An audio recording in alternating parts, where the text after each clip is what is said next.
Revenue ಪ್ರಾಪರ್ಟಿನ ಏಕಾಏಕಿ ಯಾವ ರೀತಿ ರಿಜಿಸ್ಟರ್ ಮಾಡ್ತಿದ್ದೀರಾ, ಯಾವ ರೀತಿ ಈ ಖಾತಾ ಆದ್ರೆ ಇದನ್ನ ಎಳೆಯಾಗಿ ಬಿಚ್ಚಿಡ್ತಾ ನೋಡಿದ್ರೆ ಪ್ರತಿ ಒಂದು ಲೋಪದೋಷಗಳು ಇಲ್ಲಿ ಕ್ಲಿಯರ್ ಕಟ್ ಆಗಿ ಕಾಣ್ತಾ ಇದೆ. ಆದ್ರೂ ಇದ್ಯಾವುದು ಗಮನಕ್ಕೆ ಬರ್ದಲೇ ಇರೋ ರೀತಿಯಲ್ಲಿ ಅಧಿಕಾರಿಗಳು ಯಾವ ರೀತಿ ಕೆಲಸ ಮಾಡ್ತಿದ್ದಾರೆ ನೋಡಿ ಮೇಡಮ್, ನೀವು ಹೇಳಿದ್ದು ವಿಚಾರಕ್ಕೆ ಬರ್ತೀನಿ. ಇಲ್ಲಿ 2 ಎಕರೆ ಜಾಗ ರೆವಿನ್ಯೂ ಜಾಗ ಇದ್ದಿದ್ದು ಅದು ಸ್ಕ್ವೈರ್ ಮೀಟರ್ ಲೆಕ್ಕದಲ್ಲಿ ಇವರು ಈ ಖಾತೆ ಮಾಡೋಕ್ಕೆ ಮುಂಚೆ ಸಂಬಂಧಪಟ್ಟಂಥ ನಗರ ಯೋಜನಾ ಪ್ರಾಧಿಕಾರ ಏನಿದೆಯೋ ಅಲ್ಲಿಂದ ಪರ್ಮಿಷನ್ ತಗೋಬೇಕಾಗಿತ್ತು. ಲ್ಯಾಪ್ಸ್ ಆಗಿದೆ ಅಲ್ಲಿ.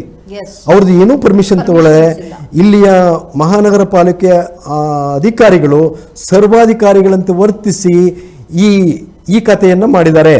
ಮತ್ತು ಈ ಖಾತೆ ಆದ ಮೇಲೆ ಈ ಖಾತೆಯಲ್ಲಿ ಏನಿದೆಯೋ ಅದರ ಮೇಲೆ ಸಬ್ ರಿಜಿಸ್ಟರ್ ಮಾಡಬೇಕಾಯಿತು.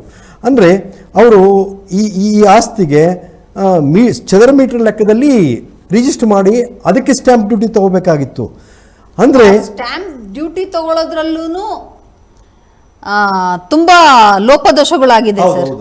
ನಾನು ಇಲ್ಲಿ ಸಬ್ ರಿಜಿಸ್ಟರ್ ಆಫೀಸಿಂದ ಒಂದು ದೃಢೀಕೃತ ಪ್ರತಿ ತಗೊಂಡಿದ್ದೀನಿ. ಅಲ್ಲಿ ಒಂದು ಸ್ಕ್ವೈರ್ ಮೀಟರ್ಗೆ ಇವತ್ತಿನ SR ವ್ಯಾಲ್ಯೂ, ಮಾರ್ಕೆಟ್ ವ್ಯಾಲ್ಯೂ ಅಲ್ಲ, SR ವ್ಯಾಲ್ಯೂ 30,000 ರೂಪಾಯಿ ಇದೆ. ಆ ರೀತಿ ಹೋದಾಗ ಈ 7,500 ಚಿಲ್ಲರೆ ಚದರಡಿ ಏನಿದೆಯೋ, ಚದರ ಮೀಟ್ರ್ ಏನಿದೆಯೋ, ಈ ಲೆಕ್ಕಕ್ಕೆ ಹೋದಾಗ 22,76,000 ರೂಪಾಯಿಗೆ ಇದು ನೋಂದಣಿ ಆಗಬೇಕಾಗಿತ್ತು.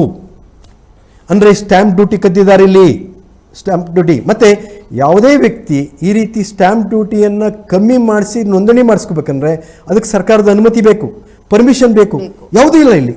ಸಬ್ ರಿಜಿಸ್ಟರ್ ಹೆಂಗೆ ಮಾಡ್ಕೊಳ್ಳಿಕ್ಕೆ ಸಾಧ್ಯ? ಇದು ಅವರು ಇದರಲ್ಲಿ ಶಾಮೀಲ್ ಆಗ್ಬಿಟ್ಟಿದ್ದಾರೆ. 100ಕ್ಕೆ 100 ಭಾಗ. ಮತ್ತೆ ಇದು ಸ್ಕೆಚ್ ಇಲ್ಲ, ಇದು ಸ್ಕೆಚ್ ಆಗಿಲ್ಲ. ಸ್ಕೆಚ್ ಆಗದಲ್ಲಿ ಹೆಂಗೆ ಮಾಡ್ತಾರೆ? ಇದ್ರ ಮೇಲೆ ಮಾಡ್ತಾರೆ, ಯಾವುದು ಈ ಖಾತೆ ಮೇಲೆ ಮಾಡ್ತಾರೆ. ಈ ಖಾತೆನಲ್ಲಿ ಏನಿದೆ? ಸ್ಕ್ವೇರ್ ಮೀಟರ್ ಲೆಕ್ಕದಲ್ಲಿದೆ. ನೀವು ಹೆಂಗೆ ಅದನ್ನು ಎಕರೆ ಲೆಕ್ಕದಲ್ಲಿ 1,70,00,000 ಅಂತ ಹೇಳಿ ಅದು ರೆವಿನ್ಯೂ ಲ್ಯಾಂಡ್ಗೆ ಹೆಂಗೆ ತಗೊಳ್ಳಿಕ್ಕೆ ಸಾಧ್ಯ ಆಯಿತು? ಮಹಾನಗರ ಪಾಲಿಕೆ ಆಸ್ತಿನ ಎಕರೆ ಲೆಕ್ಕದಲ್ಲಿ ಆಸ್ತಿನ ವ್ಯಾಲ್ಯೂಯೇಷನ್ ಕಟ್ಟಲಿಕ್ಕೆ ಸಾಧ್ಯನಾ? ಸಾಧ್ಯನೇ ಇಲ್ಲ. ಹಾಗಾಗಿ ಇದು ಮಹಾನಗರ ಪಾಲಿಕೆ, ಸಬ್ ರಿಜಿಸ್ಟರ್ ಆಫೀಸ್, ಸರ್ಕಾರ, ಕ್ಯಾಬಿನೆಟ್ ಎಲ್ಲ ಕಡೆಯಿಂದನೂ ಲೋಪಗಳಾಗಿದೆ.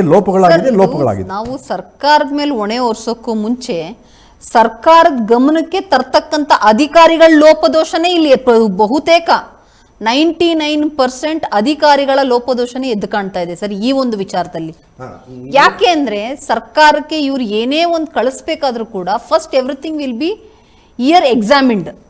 ಇಲ್ಲಿ ಪ್ರತಿ ಒಂದೂ ಕ್ರಾಸ್ ವೆರಿಫೈ ಆಗಿ ಇದು ಸರ್ಕಾರದ ಮುಂದೆ ಹೋಗಿರುತ್ತೆ. ನೀವು ಹೇಳಿದ ಲೆಕ್ಕಕ್ಕೆ ಹೋದರೆ ನಾನು ಎಂಟೈರ್ ಫೈಲನ್ನು ಗಮನಿಸಿದ್ದೀನಿ. ಇಲ್ಲಿ ಮಾನ್ಯ ಜಿಲ್ಲಾಧಿಕಾರಿಗಳು ಸ್ಪಷ್ಟವಾಗಿ ಹೇಳ್ತಾರೆ, ಈ ಆಸ್ತಿಗೆ ಸಂಬಂಧಪಟ್ಟಂತೆ ಒಂದು ತುಮಕೂರಿನಲ್ಲಿ OS 426/2015 ಒಂದು ಕೇಸ್ ಇದೆ.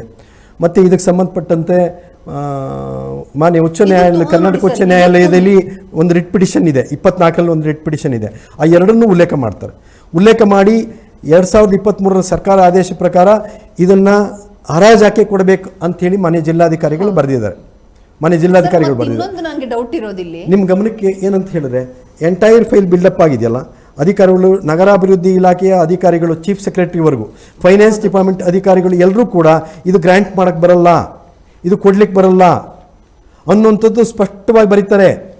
ಆದರೂ ಕೂಡ ಅಧಿಕಾರಿಗಳು ಬರೆದಿರುವಂಥ ನೋಟ್ ಶೀಟನ್ನು ಉಲ್ಲಂಘನೆ ಮಾಡಿ ಸರ್ಕಾರ ಇದರೊಳಗೆ ಯಾವುದ ಒಂದು ಹಿತಾಸಕ್ತಿಯಿಂದ ಇದು ತೀರ್ಮಾನ ತಗೊಳ್ಳುತ್ತಿದೆ. ಸರ್, ಇದು ಮಹಾನಗರ ಪಾಲಿಕೆ ಅಧಿಕಾರಿಗಳಿಗೆ ಯಾರಿಗೂ ಗಮನಕ್ಕೆ ಬಂದಿಲ್ವಾ ಸರ್? ಎಲ್ಲ ಗಮನಕ್ಕಿದೆ. ಯಾಕೆ ಅಂದ್ರೆ ಮುಖ್ಯವಾಗಿ ಮಹಾನಗರ ಪಾಲಿಕೆ ಅಧಿಕಾರಿಗಳ ಲೋಪ ಎಲ್ಲಿ ಕಾಣಿಸುತ್ತೆ ಅಂದ್ರೆ, ಅಡ್ಮಿನಿಸ್ಟ್ರೇಟಿವ್ ಆಫೀಸರ್ ಏನಿದ್ದಾರೆ, ರೀಜನಲ್ ಕಮಿಷನ್ ಪ್ರಾದೇಶಿಕ ಆಯುಕ್ತರು, ಅವರ ತೀರ್ಮಾನವೇ ಅಂತಿಮ ಇವತ್ತು. ಯಾಕೆಂದ್ರೆ ಎಲೆಕ್ಟೆಡ್ ಬಾಡಿ ಇಲ್ಲ, ಅವರೇ ಎಲೆಕ್ಟೆಡ್ ಬಾಡಿ. ಹಾಗಾಗಿ ಅವರ ಅಭಿಪ್ರಾಯವಿಲ್ಲದಲೇ, ಅವ್ರ ಪರ್ಮಿಷನ್ ಇಲ್ಲದಲೇ ಈ ಆಸ್ತಿ ಪರಭಾರೆ ಆಗ್ಲಿಕ್ಕೆ ಸಾಧ್ಯನೇ ಇಲ್ಲ. ಅವ್ರನ್ನ ಇವತ್ತು ಪಕ್ಕಕ್ಕೆ ಇಡ್ತಾರೆ. ಅವರು ಒಳ್ಳೆಯ ಆಫೀಸರ್ ಅಂತ ನಾನು ಕೇಳ್ಪಟ್ಟಿದ್ದೀನಿ, ವಿಶ್ವನವರು ಅಂತ ಕೇಳ್ಪಟ್ಟಿದ್ದೀನಿ. ಅವ್ರ ಗಮನಕ್ಕೆ ಬರದಲೇ ಅವರನ್ನ ಪಕ್ಕಕ್ಕಿಟ್ಟು ಆಯುಕ್ತರು ಇಷ್ಟೆಲ್ಲವೂ ಕೂಡ ಮಾಡಿದ್ದಾರೆ ಅನ್ನುವಂಥದ್ದು ಮೇಲ್ನೋಟಕ್ಕೆ ಎದ್ದು ಕಾಣಿಸ್ತಾ ಇದೆ, ದಾಖಲೆಗಳು ಎದ್ದು ಕಾಣಿಸ್ತಾ ಇದೆ. ಸರ್, ಇವಾಗ ಇನ್ನೊಂದು ಪ್ರಶ್ನೆ ಇಲ್ಲಿ, ಎಲ್ಲವುದೂ ಗಮನ ಮಹಾನಗರ ಪಾಲಿಕೆಗಿತ್ತು. ಯಾಕೆ ಅಂದರೆ ನಾವು ಪ್ರತಿಯೊಂದು ಡಾಕ್ಯುಮೆಂಟನ್ನು ನೋಡ್ತಾ ಹೋದಾಗ ಇದರಲ್ಲಿ ಅತಿ ಹೆಚ್ಚು ಲೋಪದೋಷಗಳು ಕಾಣ್ತಿರೋದೇ ನಮ್ಮ ತುಮಕೂರು ಮಹಾನಗರ ಪಾಲಿಕೆದು. ಆದರೆ ಇವರು ಇಷ್ಟೊಂದು ತರಾತುರಿಯಲ್ಲಿ ಮಾಡೋ ಅವಶ್ಯಕತೆ ಏನಾದರೂ ಇತ್ತಾ ಮಹಾನಗರ ಪಾಲಿಕೆಗೆ? ಅದನ್ನು ಸಂಬಂಧಪಟ್ಟಂಥ ಅಧಿಕಾರಿಗಳನ್ನು ನೀವು ಪ್ರಶ್ನೆ ಮಾಡಬೇಕು. ಯಾರ ಒತ್ತಡಕ್ಕೋ ಇದನ್ನು ಮಾಡಿದ್ದಾರೆ, ಯಾರ್ದೋ ಮುಲಾಜಿಗೆ ಇದನ್ನು ಮಾಡಿದ್ದಾರೆ ಅನ್ನುವಂಥದ್ದು ಇವತ್ತು ತುಮಕೂರು ನಗರ ಎಲ್ಲ ಸಾರ್ವಜನಿಕರ ಅಭಿಪ್ರಾಯ ಕೂಡ ಹೌದು. ಹಾಗಾಗಿ ಮೊನ್ನೆ ಯಾವುದು ಮೂಡ ಹಗರಣ ಗಮನಿಸ್ಬೇಕು ನಾವು. ಮೂಡ ಹಗರಣದಲ್ಲಿ ಮುಖ್ಯಮಂತ್ರಿಗಳು ಮತ್ತು ಕುಟುಂಬದವರು ಈ ಹಗರಣದಿಂದ ಆರೋಪ ಮುಕ್ತರಾದರು. ಸಿಕ್ಕಾಕೊಂಡವರು ಅಧಿಕಾರಿಗಳು ಏನು ನಷ್ಟ ಆಗಿದೆ ಅದೆಲ್ಲವೂ ತುಂಬಿಕೊಡ್ಬೇಕಂತೇಳಿ ರಿಪೋರ್ಟ್ ಆಗಿದೆ. ಇದು ಅಧಿಕಾರಿಗಳಿಗೆ ಇದು ಒಳ್ಳೆಯ ಪಾಠ ಕೂಡ ಹೌದು. ಹಾಗಾಗಿ ಅಧಿಕಾರಿಗಳು ಇಂಥ ಬ್ಲೆಂಡರ್ ಮಿಸ್ಟೇಕನ್ನು ಮಾಡ್ದಲೇ ಯೋಚನೆ ಮಾಡಬೇಕಾಗಿತ್ತು.